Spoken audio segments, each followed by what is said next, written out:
our communication. And that is humanity. Number one is humanity.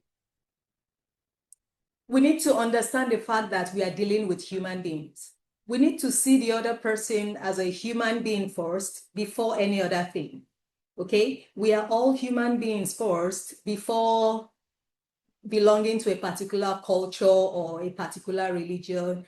Irrespective of people's background, we consider them as human beings first. They have blood flowing in their veins, just like us.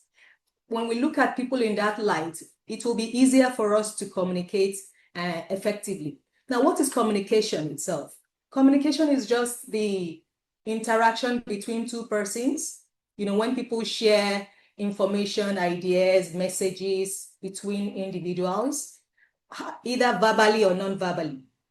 Okay? And in as much as you understand what I'm saying, and I understand what you are saying, then we are communicating. And what is ethics? Ethics, on the other hand, is just a standard of, it is a standard way that govern people's conduct in life generally. So you can have personal ethics, you can have work ethics. It is just a set of principles guiding your life as a person. And then the fourth value I'd like us to imbibe is emotional intelligence. So what is that? Emotional intelligence is the ability to identify and understand emotions. Your emotion and the emotion of the other person. You know, by that, it will shape your perception, to shape your understanding of the person, and to shape your behavior, how you behave to people. Your behavior towards people will be guided as a matter of that. So when we have all these values, it will enhance communication. It will enhance our relationships, be it short-term relationship or long-term relationships. Now let's get down to business of research. Now, talking about communication ethics, having understood what communication really is, and we know what ethics is all about, communication ethics are moral principles guiding how information is exchanged in order to ensure honesty, respect, and fairness in interaction. Research ethics, on the other hand, these are sets of rules and regulation guiding research. Okay? They are standards that protect participants' rights. You know, we are dealing with somebody, an interviewer and the interviewee. We need to, you know, protect the rights of that participant, their dignity, and their well-being during the studies. So what is one-on-one interview? You know, we have two types of methodology when it comes to research. We have quantitative and qualitative. One-on-one interview is a qualitative research method because we are dealing with human beings. It involves direct conversation between a researcher and a single participant. We have face-to-face discussion in order to gather details pertaining to the research that we are doing. And all of this can only happen if we have informed consent. Informed consent is a sine qua non for ethical conduct of research. It is a must. It is a prerequisite for qualitative research. Without informed consent, you cannot proceed with research on the field with anybody.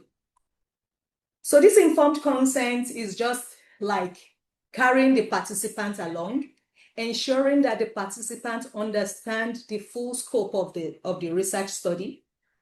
Okay? You ensure that the participants understand the proposal, the procedure, and the potential risk and benefits, okay, of such study before they agree to partake in the study. Am I communicating? Very well, Ma. Yes, I'm enjoying your session.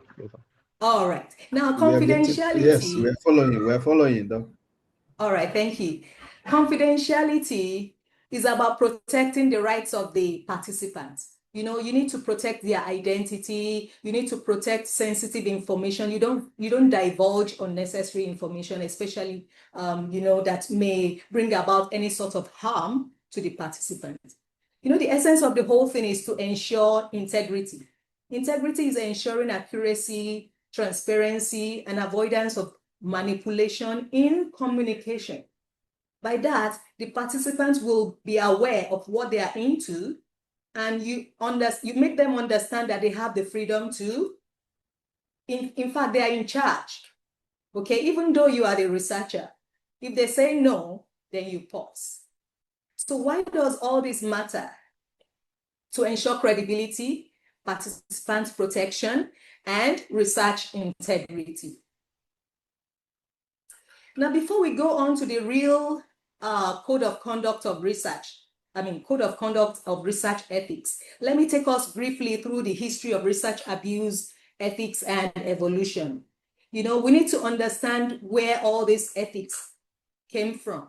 So I'd like to mention to us three different cases of the atrocities people have done in the past that brought about we having a code of conduct now.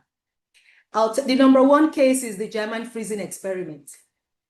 Then the German, in order for them to determine survival time of parachuting into the water of the North Atlantic, okay, they wanted to determine what will happen to people, during war, maybe their plane was, maybe the plane is crashing or something happened to their plane and they needed to parachute down into the Atlantic Ocean. They wanted to know what will happen to people when they jump into the ocean. And as such, they had to make some people victims of that against their wish. Some people were immersed, some soldiers were immersed into bathtubs of ice cold water for about 12 to 14 hours. And some other soldiers were fed salt water. Of course, we know what will happen to them. Majority of them died. Another scenario is the Nazi gun wound shot experiment. This happened during the World War II, okay? They wanted to determine what will happen. What is the most effective way of treating different types of wounds in soldiers? So they subjected soldiers to all sorts of wounds through gunshots, stabbing, amputation. They cut their hands, cut their legs, and they started treating them. They wanted to know what treatment will best work for this, what treatment will best work for gunshot. Imagine the pain those people will go through against their wish. That is very inhumane. It is against, it's very criminal to do that to a fellow human being just because you want to find out what will happen. Am I communicating? So all of this was what brought, of course, they were prosecuted. Those researchers, the doctors involved were prosecuted. About 15 of them were found guilty and 7 of them were sentenced to death. And this is what brought about the Nuremberg Code of 1947. This is the first international code of conduct for research using human participants. It was developed as a result of these Nazi experiments. Another horrific trial happened in 1932 in US, Alabama.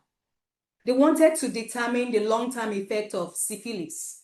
So they looked for 300 people having the disease, syphilis, and without any informed consent, they were not told about the risk and benefits of the research. In fact, they were deceived. You can see they are being injected something.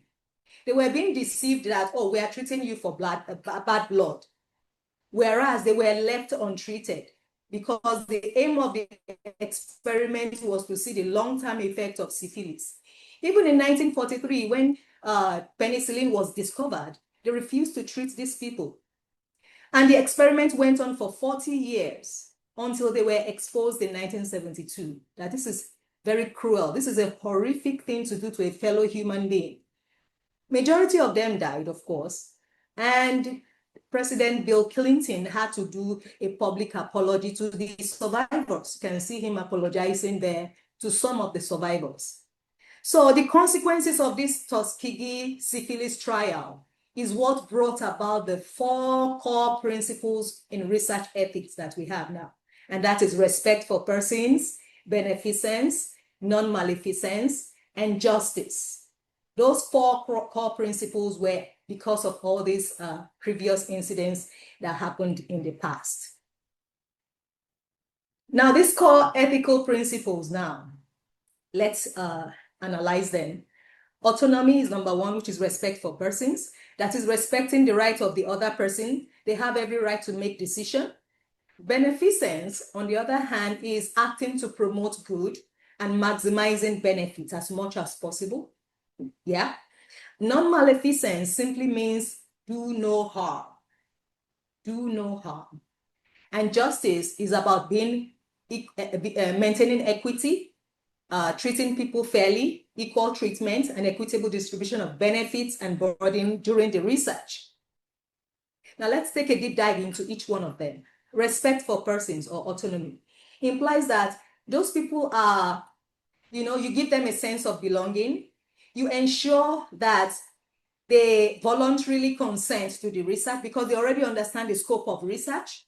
They have every right to withdraw at any point in time during the research. No matter how important that research is to you, they are the drivers of the research. Without them, you can't get data for your study, right? So you need to respect them as a person. They have every right to withdraw from the research without suffering any penalty. And the principle is operationalized through informed consent. That informed consent should be verbal and written. If they don't, and you have to communicate it in a language that they understand. Beneficence, on the other hand, refers to researchers' responsibility of maximizing benefits and minimizing harm to the barest minimum, okay? Your duty as a researcher is to minimize harm as much as possible, okay? And this principle was developed in recognition of the fact that participants involved in the research, they may be exposed to some certain types of risk and benefits. So we need to acknowledge that we are reducing to the barest minimum whatever kind of harm they may suffer during the research. For example, physical harm, psychological harm, or emotional harm, okay? Because some participants do not directly benefit from a study. So they need to bear the risk involved. They need to be aware of this so that they know whether to go ahead or not. We have non-maleficence. If you cannot add value to people's life, at least don't cause them harm. If you know you don't have what you can't add value to their life, leave them alone. Do no harm. If you have this principle, it should be a background principle guiding your research. Not to harm the person, you minimize harm to the barest minimum. Justice requires that both burden and benefit of the participants in the research are equitably distributed among the community. Okay, it entails maintaining equity. You treat participants equally, and you respect the vulnerable population. Okay, some people are vulnerable because they are incapable of, voicing out their own interests. They have insufficient power, insufficient intelligence, education, resources, or the strength to attribute to their own interests. Example of these vulnerable people are children, the elderly, the homeless, displaced people, people in the prison yard, and of course, people suffering from mental illness. They don't have a say. So you need to respect those people. Now, the informed consent we are talking about is what explains the study clearly. They know the procedure of the study, and they understand that participation is purely voluntary. They can withdraw anytime they like, and you avoid manipulation, like what happened in the other study, that they were being deceived by giving them maybe just water. They're injecting water into them, telling them they are being treated. No, you don't do any hanky-panky. You don't manipulate people into believing false information, and you protect the identity of those participants. Even, the outcome of the research is for you to publish. You don't disclose their identity in your publication. You still protect their identity even in publications. And then you secure the storage of recordings and notes, and then be aware that there could be ethical dilemmas. And in that situation, you need to balance confidentiality with the duty to report sensitive disclosures. Okay, let me explain that. For example, you are in one-on-one interview with a participant, and the business of the research has been given to you, right? The person has communicated those things to you, but you discover that the person may be undergoing maybe domestic violence. You know, as a researcher, your duty is to protect that participant during the study and even maybe after. So by that, you know, that is it's a thing of dilemma, because the participant may not want you to reveal that information that she's been abused by her husband or by somebody. Okay, you know, that's a secret to her. She wouldn't want you to disclose that. But you see it as a duty to protect her. You may do a kind of something that will not cause her harm at the end of the day, or the participants, I mean. So that is what this is all about. Talking about power dynamics, we talk about power dynamics in interviews. You know, the researcher is the one in authority, so to say, is in charge of the whole process. But as a result of that, you wouldn't take advantage of the participant. You avoid exploitation or questions that exploitating question.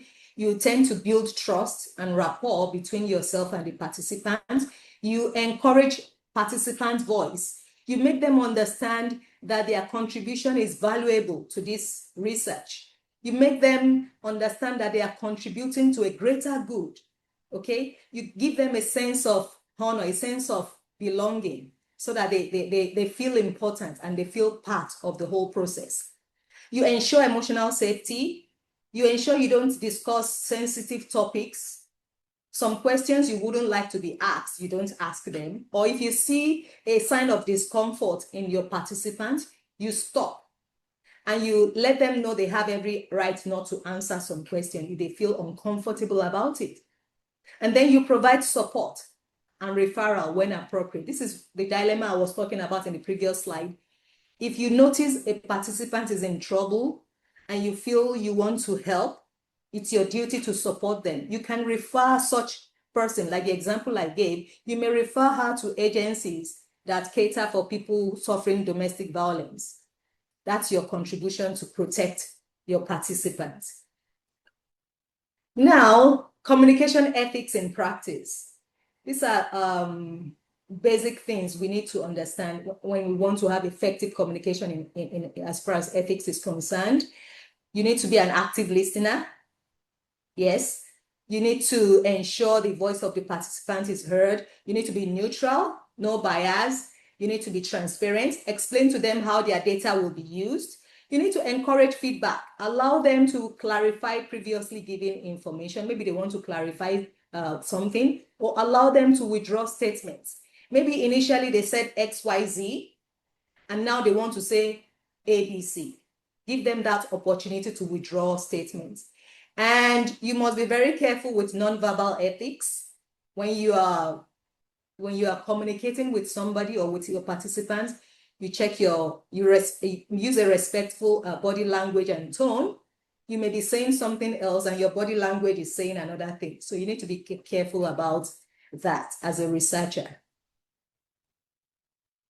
Now, just as we have the International Code of Research Ethics, in Nigeria, we have ours. It is called the Nigerian Code of Research Ethics, okay, which was issued by the National Health Research Ethics Committee of the Federal Ministry of Health. The same 4 core principles holds in our Code of Research Ethics: respect for persons, beneficence, justice, independent review.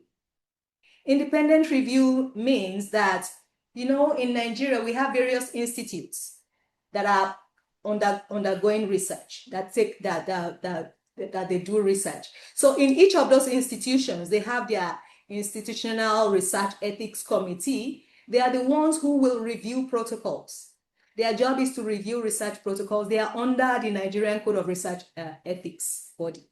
Okay, the whole process is to ensure that participants are protected, and the whole process is carried out according to the highest ethical standards.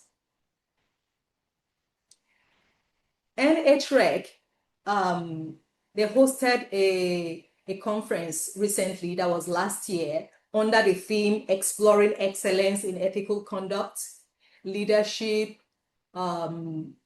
to maintain integrity through empowerment. So one of the main objective of NHREC is to train the different types of institutional research ethics body that we have in the country. And this is one of the way by which they do this, through conference, through training. I'm actually part of the LASUCOM Health Research Ethics Committee. They actually came to my institution to train us. So we have that in my institution. The aim of the whole thing is to ensure stronger ethical standards, transparency, accountability, and alignment with global best practices. So Nigeria is committed to international best practices when it comes to research ethics. So our code aligns very well with the Belmont Report. It aligns with the Declaration of Helsinki. And all of this ensures that Nigerian standards are socially and globally credible. There are some challenges we meet under this one-on-one interview, ethical communication. Those ethical challenges that we undergo is, number one, we have power imbalance between researcher and participants.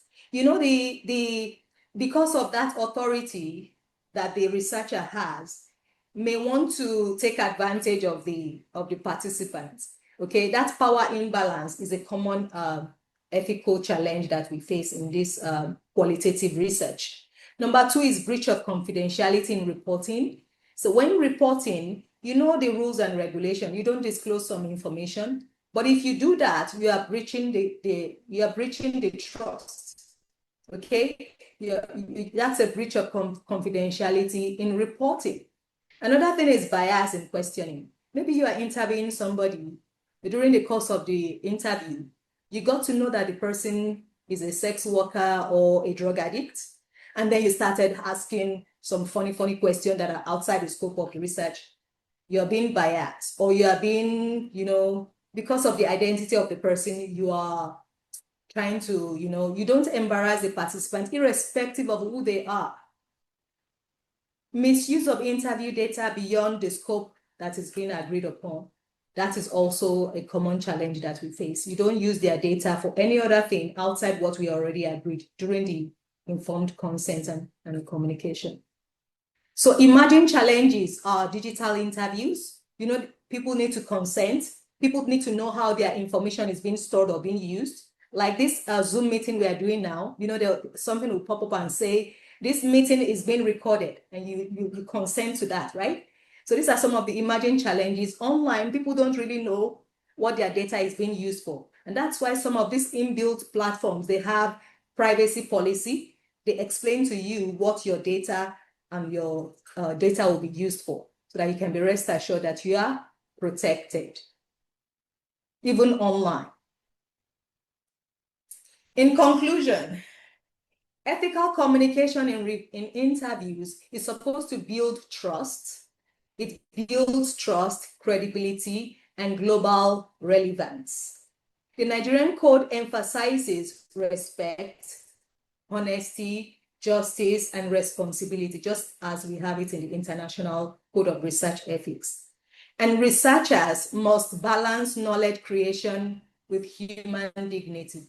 Even though we want to add to generalized knowledge, we want to solve problems, we must balance that with human dignity, because we are dealing with human beings. So these are my references, and thank you for listening. Thank you so much, Doc. Thank you very much. I really enjoyed the session. I really enjoyed it. Thank you very much. So thank you too. if you have any question, please open your mic and ask. And thank you very much for the session.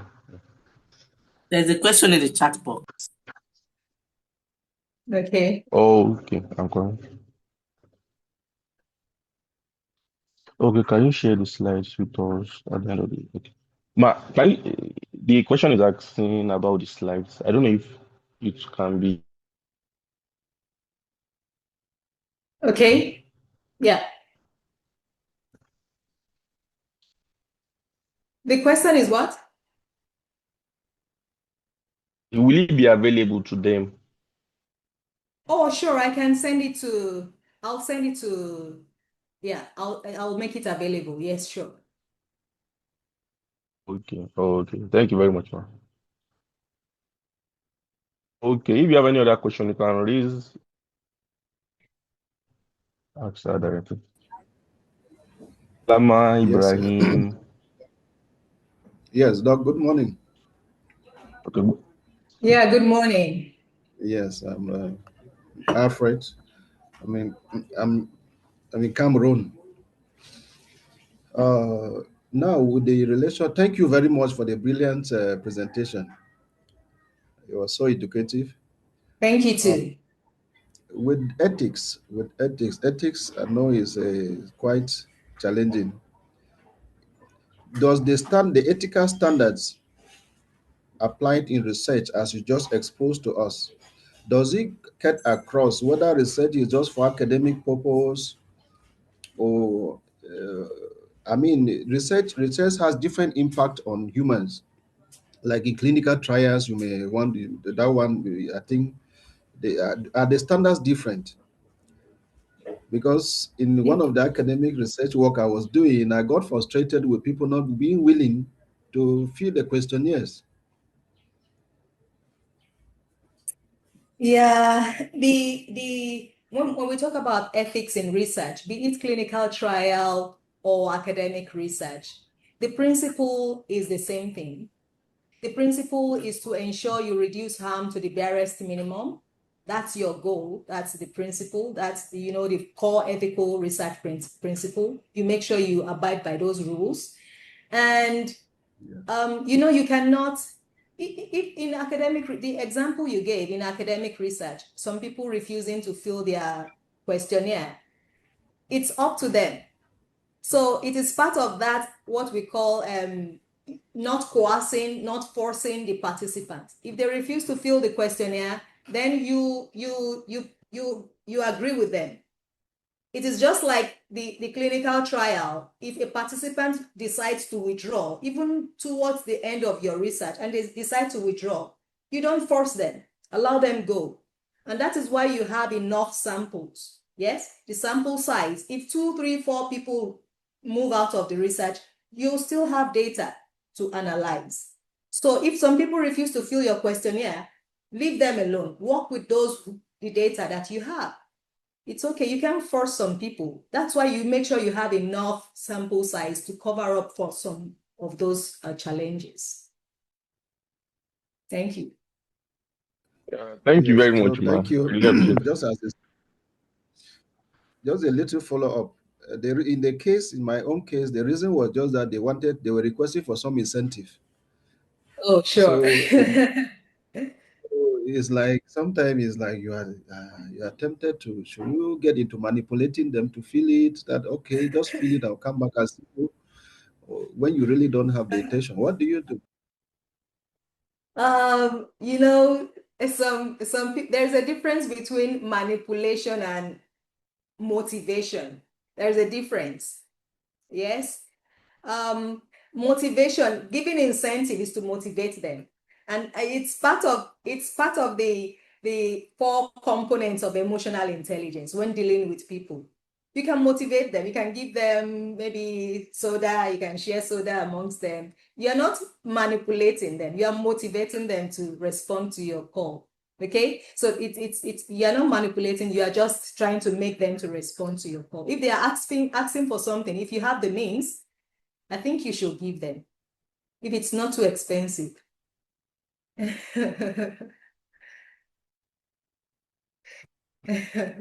Okay.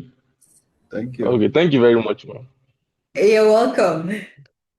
Okay, we have around, I think, 2 questions in the chat. Okay, the first one, can the interviewee ask for incentive to? Okay, I think you already you already answered that one before. Then the second one, what are the components of a video interview in one-on-one research? Is it different from the written questionnaire? Um, whether it is one-on-one interview in video form, right? The question is in video form. Yeah, I think I mentioned that as one of the emerging challenges of research ethics. When we have online interview, okay, the principle still holds, whether online or offline. The core principles of research holds in as much as you are not derailing from the code of conduct. You know, we have these rules and regulation. You must ensure you follow them, whether your institutional research ethics board rules, and you must follow those rules. Am I communicating? So whichever way the interview comes on board, you need to follow those four principles.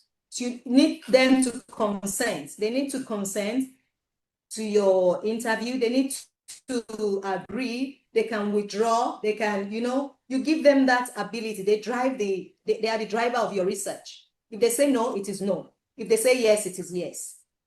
So it's still the same principle, whether online or offline. Oh, okay. Okay, thank you very much, ma. Yeah, there's another one Thank you here. too. How strict is the research ethics committee in Nigeria? Can malpractices be overlooked? Ah, you see, in Nigeria, uh, for example, in my institution, the Health Research Ethics Committee, that is the work of we committee in the institution. Our job is to vet protocols. People will submit their protocols. It is at that level you are going to Yeah. approve the research as approved or non-approved. So you would have read the protocol, you would have seen some unethical things in the proposal. And at that point in time, is either they change it or you disapprove of their protocol. They are not giving ethical approval, so they cannot even start the research. But if they trick the Institutional Health Research Ethics Committee, sometimes some people can be funny. They submit a protocol, they go on the field and do another thing. Yeah, that's why in our committee we have lawyers. We have lawyers. So they can be probed on the field. If they are doing unethical things, they can be probed. But I wouldn't know how effective that is in Nigeria. I wouldn't know, but the rule is the rule. Okay? You follow the rule. If you violate the rule, you are being prosecuted for it. So that is just it.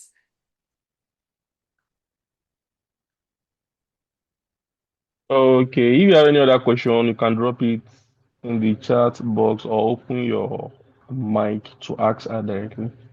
Thank you very much. So I actually enjoyed the session. I learned a lot of things regarding communication in research. Thank you. Thank you too.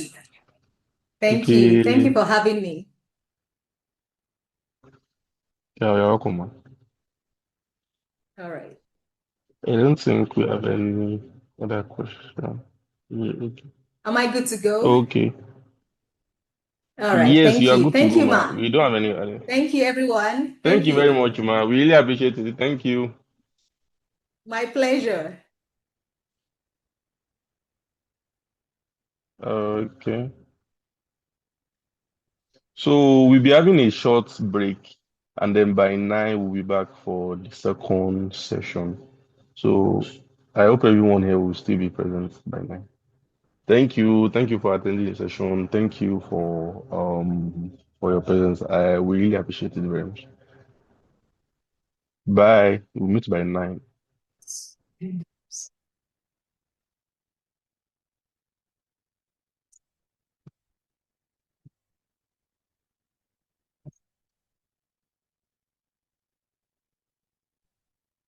Oh.